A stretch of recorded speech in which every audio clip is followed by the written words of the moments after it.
দরুদ ও সালাম বর্ষিত হোক সর্বকালের সর্বশ্রেষ্ঠ মহামানব আকায়ে নামদার তাজদারে মদিনা বিশ্বনেতা সাইয়্যিদুল মুরসালিন রাহমাতাল লিল আলামিন আশরাফুল আম্বিয়া, যেই লিডারের আদর্শ ফলো করলে দুনিয়াতে শান্তি আখিরাতে মুক্তি, তিনি হলেন নবী মুহাম্মদ রাসূলুল্লাহ সাল্লাল্লাহু আলাইহি ওয়াসাল্লাম। সম্মানিত উপস্থিতি, আমি আপনাদের সামনে একটি আয়াত তেলাওয়াত করেছি। আল্লাহ রাব্বুল আলামিন এই আয়াতের ভিতরে বলে, কুল ইন কুনতুম তুহিব্বুনাল্লাহ, জোরে বলেন সুবহানাল্লাহ। ফাত্তাবিউনি ইউহিব্বুকুমুল্লাহু ওয়া ইয়াগফির লাকুম যুনুবাকুম আল্লাহু গফুরুর রহিম। আল্লাহ তাআলা বলে, হে নবী, কুল, আপনি বলে দিন, ইন কুনতুম তুহিব্বুনাল্লাহ, যারা আমি আল্লাহ তাআলার ভালোবাসা পেতে চাই, ফাত্তাবিউনি, তারা যেন আপনার অনুসরণ করে। জোরে বলবেন না সুবহানাল্লাহ। আল্লাহ তাআলা বলে, হে নবী, আপনি বলে দেন, যারা আমি আল্লাহ তাআলাকে ভালোবাসতে চাই তারা যেন ফাত্তাবিউনি, আপনি নবীর অনুসরণ করে।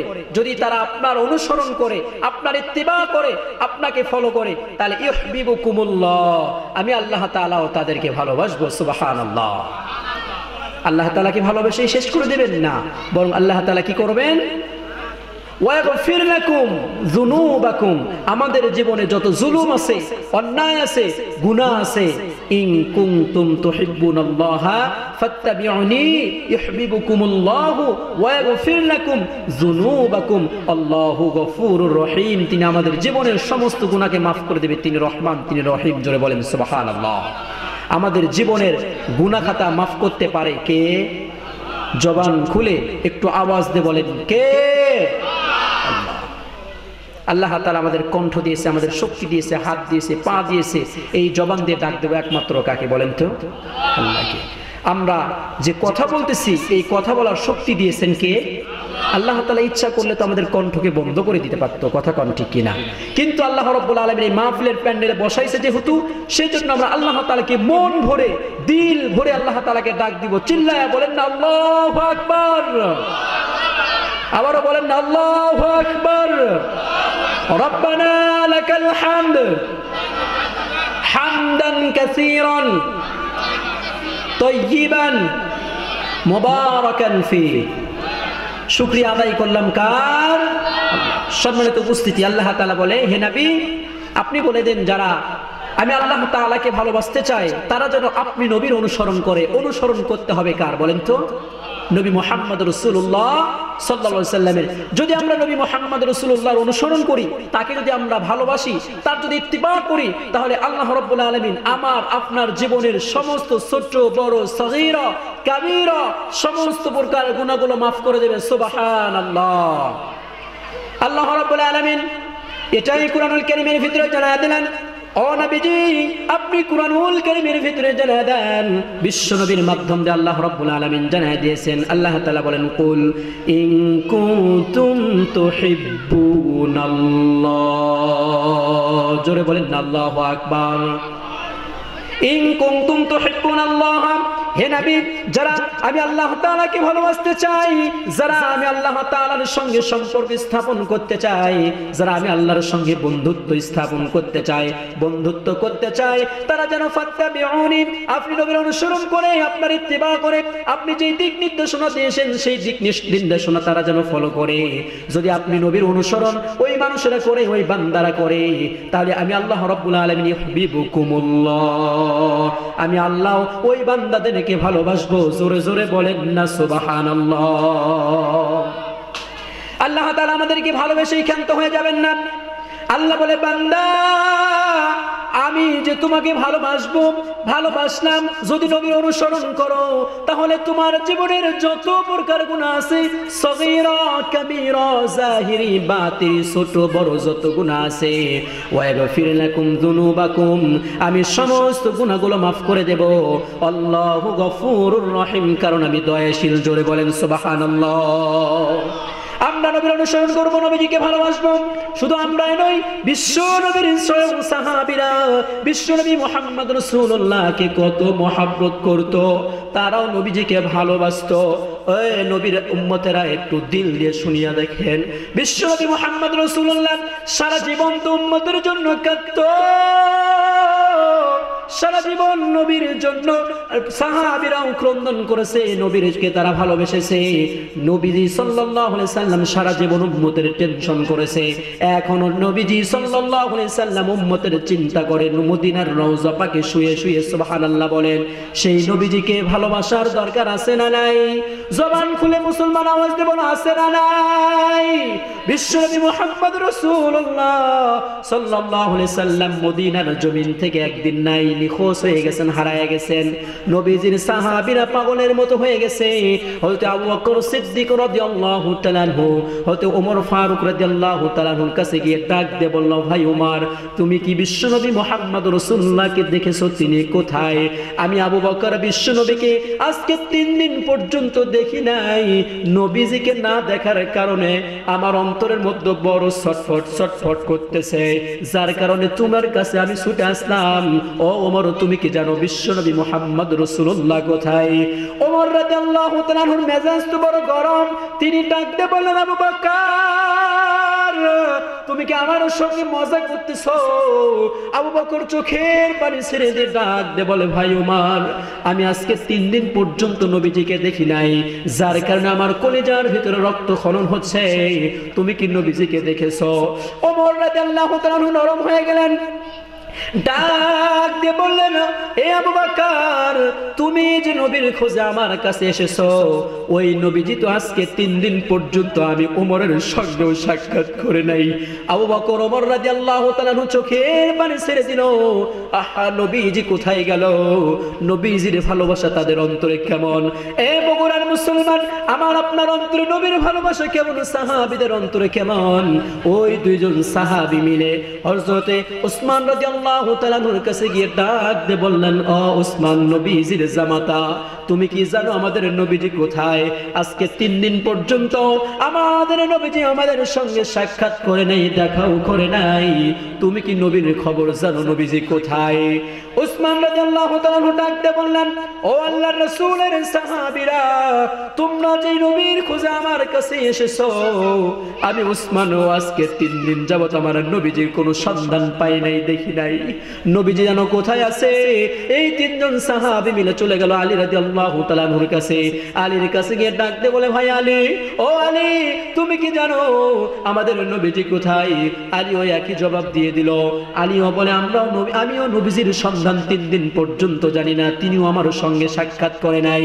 তবে একটা সন্ধান দিতে পারি, ও নবীর সাহাবীরা, আমরা 4 জন মিলে চলো যাই নবীর মেয়ে ফাতিমার কাছে। কারণ নবীজির মেয়ে ফাতিমা, বিশ্বনবী মুহাম্মদ রাসূলুল্লাহ যখন কোথাও সফরে যাইতেন, সফরে গেলেন সবার শেষে সাক্ষাৎ করতেন তার কলিজার টুকরা মেয়ে ফাতিমার সঙ্গে। আবার কোথাও সফর থেকে ফিরে আসলে সর্বপ্রথম দেখা করতেন মা ফাতিমার সঙ্গে। সুতরাং নবীর মেয়ে ফাতিমাই বলতে পারে কোথায় নবীজি গেছে। 4 জন সাহাবী মিলে যখন নবীর মেয়ে ফাতিমার কাছে চলে গেল, ডাক দিয়ে বলল, ওগো ফাতিমা, আমরা 4 জন সাহাবী তোমার কাছে আসলাম। আমরা আজকে 3 দিন পর্যন্ত নবীজির কোনো সন্ধান পাই নাই। আমাদের 4 জন সাহাবী, আমাদের সঙ্গে কারো সঙ্গে নবীজির কোনো দিদার হয় নাই, দেখা হয় নাই। ও নবীর মেয়ে ফাতিমা, তুমি তো বলতে পারো তোমার আব্বাজান কোথায়, আমাদের কলিজার টুকরো নবী কোথায়? হযরত ফাতিমা রাদিয়াল্লাহু তাআলা আনহা ডাকতে বললেন, ও নবীর সাহাবীরা, তোমরা যে নবীর সন্ধানে আমার কাছে এসেছো, তাকায় দেখো আমার ঘরের ভিতরে আমার 2টা কলিজার টুকরা ইমাম হাসান আর হুসাইন নানা নানা বলে কান্দে ঘরের ভিতরে। আজ 3 দিন পর্যন্ত আমার বাবা আমার সঙ্গেও সাক্ষাৎ করে নাই। কোথায় যেন গেছেন আমি বলতে পারি না। এখন সাহাবীদের চোখে টপ টপ করে পানি পড়ে, গোটা মদিনায় কান্নার রোল পড়ে গেছে। নবী নাই, নবী নাই, নবী কোথায়? হযরত ওমর ফারুক রাদিয়াল্লাহু তাআলা আনহু নাঙ্গা একটা তরোয়ার হাতে উত্তোলন করে ডাক দিয়ে বললেন, মদিনার মুশরিকরা শুনে রাখো, আজকে আমরা নবীর সন্ধান যদি না পাই, মক্কার জমিনে নয় মদিনার জমিনে যতগুলো তোমরা কাফির বেঈমান মুশরিক আছো, সমস্ত ব্যক্তিদের কল্লাগুলো আলাদা করে ফেলে দেব। কাফের কাফের মুশরিকরা ভয়ে থরথর থরথর করে কাঁপা শুরু করে দিল। আহা, নবী যদি না বের হয়, খাত্তাবের ছেলে ওমর যেটা বলে মুখে বলে এটা তো কাজে পরিণত করে ছাড়ে, অথচ আমরা তো জানি না নবীজি কোথায় গেছে। চারজন সাহাবী মদিনার আনাসে কানাসে খোঁজেন, কিন্তু নবীজির কোনো সন্ধান পায় না। এমনকি দুধের শিশুরা দুধ খাওয়া পর্যন্ত বন্ধ করে দিয়েছে। পশু পাখি ছাগল যত যা জীবজন্তু ছিল সবাই খানা বন্ধ করে দিয়েছে। গোটা মদিনার অলিতে গলিতে শুধু কান্নার আওয়াজ, শুধু কান্না আর কান্না, কান্না আর কান্না। নবী নাই, নবী নাই। চারজন সাহাবী মিলে সিদ্ধান্ত করলো, ও সাহাবীরা এসো, মদিনাতে যেহেতু আমরা নবীজিকে খুঁজে পেলাম না, আমরা একটু মদিনার বাইরের দিকে খুঁজতে যাই। চারজন সাহাবী মিলে মদিনার বাইরের দিকে খোঁজা শুরু করে দিল। খুঁজতে খুঁজতে বহুদূর চলে গেল, তারপরেও নবীজির কোনো সন্ধান তাদের চোখে মিলল না। তাদের কোনো প্রকার সন্ধান নবীর কাছে তাদের কাছে আসলো না। নবীজি কোথায়? সবাই হতভম্ব হয়ে গেল। হাঁটতে হাঁটতে একটা মাঠের ভিতরে যখন চলে গেল, গিয়ে দেখে একজন রাখাল চোখের পানি ছেড়ে দিয়ে হাউমাউ হাউমাউ করে কাঁদে।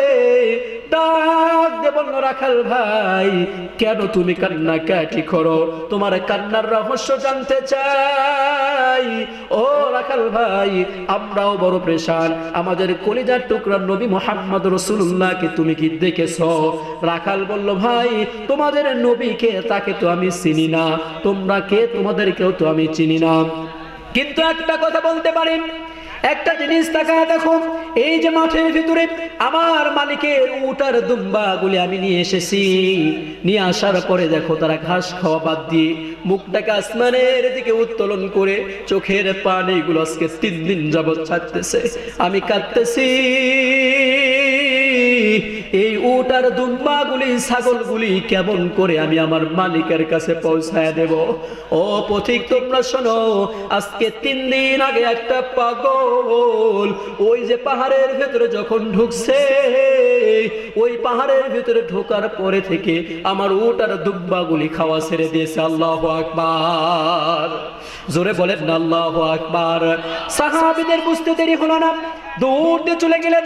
গিয়ে দেখি পাহাড়ের গুহার ভিতর থেকে কান্নার আওয়াজ, কান্নার আওয়াজ, কান্নার আওয়াজ। সাহাবীরা পাহাড়ের গুহার ভিতরে প্রবেশ করলেন, করে দেখে আবার আপনার নবী, কলিজার টুকরা নবী সিজদায় পড়ে কাঁদতেছে। রব্বি হাবেলি উম্মতি, রব্বি হাবেলি উম্মতি। জোরে বলেন না সুবহানাল্লাহ। বিশ্ব নবীর মাথার কাছে বসে হযরত আবু বকর সিদ্দিক রাদিয়াল্লাহু তাআলা ডাক দিয়ে বললেন, ইয়া রাসূলুল্লাহ সাল্লাল্লাহু আলাইহি সাল্লাম, আমি আপনার সাহাবী আবু বকর, হিজরতের সাথী আপনার। ইয়া রাসূলুল্লাহ, আপনি মাথা উঠান, আপনার কান্না আমরা সহ্য করতে পারি না। আপনার জন্য মদিনার জমিনে শিশুগুলো মায়ের স্তন থেকে দুধ পান করা বন্ধ করে দিয়েছে, মদিনার চুলাতে আগুন জ্বলা বন্ধ হয়ে গেছে, সকল নারী পুরুষ সবাই খানা বন্ধ করে দিয়েছে। ইয়া রাসূলুল্লাহ সাল্লাল্লাহু আলাইহি সাল্লাম, আপনি মাথাটা উঠান দয়া করে। নবীজি কোন প্রকারে কারো কথা শুনে না, শুরু কাঁদতেছে, রব্বি হাবলি উম্মতি, রব্বি হাবলি উম্মতি। আবু বকর রাদিয়াল্লাহু তাআলা ডাক দিয়ে বললেন, ইয়া রাসূলুল্লাহ সাল্লাল্লাহু আলাইহি সাল্লাম, আমি আবু বকর আপনার উম্মতের নাজাতের জন্য আমার জিন্দেগীর যতগুলো সওয়াব আছে সমস্ত সওয়াবগুলো আপনার উম্মতের নাজাতের জন্য দান করে দিলাম। আল্লাহু আকবার। সম্মানিত ভাইরা আমার, আবু বকর রাদিয়াল্লাহু তাআলা আনহু নবীজির মাথার কাছে দাঁড়িয়ে, নবীর মাথার কাছে বসে ডাক দিয়ে বললেন, আমার জীবনের যতগুলো সওয়াব আছে সমস্ত সওয়াবগুলো আপনার উম্মতের নাজাতের জন্য দিয়ে দিলাম। কিন্তু নবীজি মাথা উঠায় না, আপনার জন্য আমার জন্য কাঁদতেছে। বলেন তো, যেই নবী আপনার জন্য আমার জন্য কাঁদে, ওই নবীজিকে ভালোবাসার দরকার আছে না নাই? চিল্লা বলেন, আছে না নাই? নবীজির অনুসরণ করার দরকার আছে না নাই?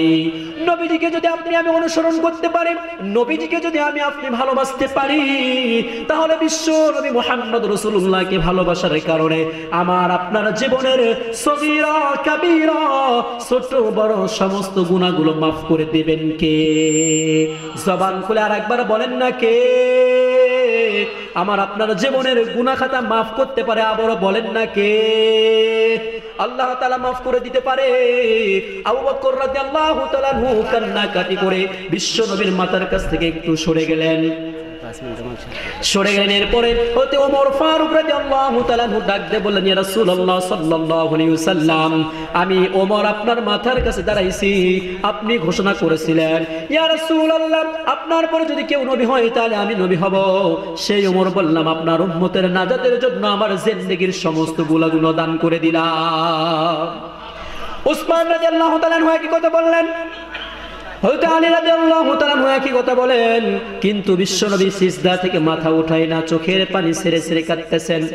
সবাই মিলে চিন্তা করলো আমাদের দ্বারাই সম্ভব নয়, আমরা যাই হযরত ফাতিমার কাছে, ফাতিমার দ্বারাই সম্ভব নবীজিকে কান্না থামানো, সিজদা থেকে উঠানো সম্ভব, এছাড়া সম্ভব নয়।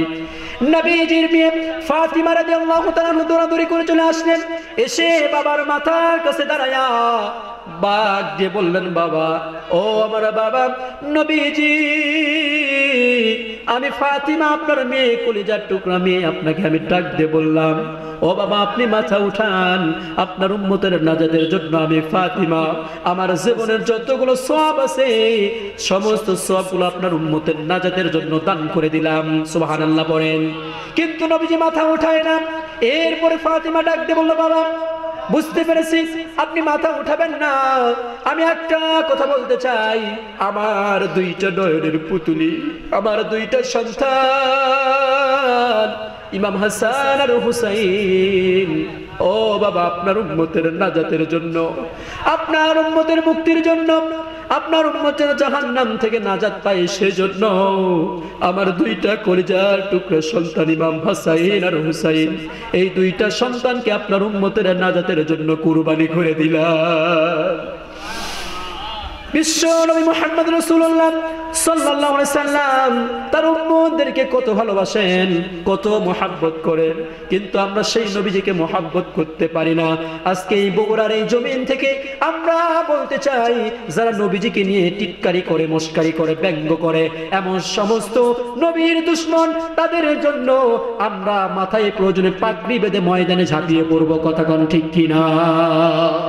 নবীর জন্য যদি কেউ জীবন দিতে পারে, নবীর জন্য কেউ যদি নিজের জীবন উৎসর্গ করতে পারে, ইসলামের জন্য, দ্বীনের জন্য কেউ যদি এই জমিনে মৃত্যুবরণ করে, মৃত্যুবরণ করার সাথে সাথে এই দুনিয়া থেকে তিনি মৃত্যুবরণ করার পরে আল্লাহর জান্নাতে ঢুকে যাবে। সুবহানাল্লাহ। সম্মানিত উপস্থিতি, আমার ভাইয়েরা, আজকে আমরা জায়গায় বসছি মাহফিল শোনার জন্য। কত বক্তা আমাদের সামনে বসবে, কত অভিভাবক আমাদের সামনে আসবে, কত অতিথি আমাদের সামনে বক্তব্য দেবে, আমরা এটা শুনতে পারবো, দেখতেও পারবো। আমাদের সামনে কে বসা, ডানে কে বসা, বামে কে বসা, সেটাও আমরা উপলব্ধি করতে পারতেছি, দেখতে পারতেছি।